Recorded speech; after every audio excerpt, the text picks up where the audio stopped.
ځینې انسانان به وي په جنت کې به لوړ مقامونه لري، هره ورځ به د دوی مقام تر بلې ورځې لوړیږي.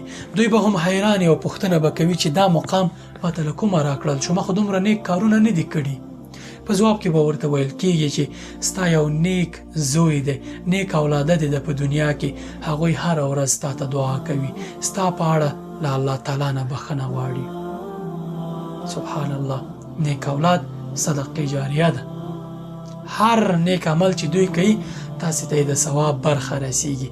تاسې به بېغمه ناست یاستئ او دوی به نیکي کوي، الله تعالی به یې تا ته برخه رسوي د پلار په توګه، ځکه چې د الله تعالی په توفیق تا د دې بنده، تا د دغه انسان، تا د خپل زوی په تربیه کې کوښښ کړی دی، دیني تربیه دې ورکړې ده، الله تعالی دې پرې راضي کړی دی.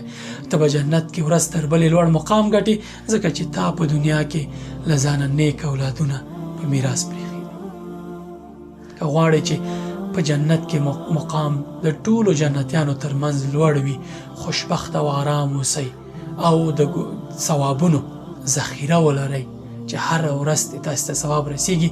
د اولاد په دیني تربیه کې کوښښ کوئ، د الله تعالی له لارې خبر کوي.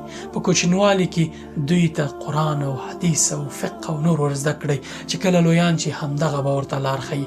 د دنیا ټکنالوژي او عصري علوم ټول د دغې برخه ده، ور زده یې کړئ. دوی که دغه د نیکو کارونو لپاره کاروي هم به تاسو ته ثواب رسیږي.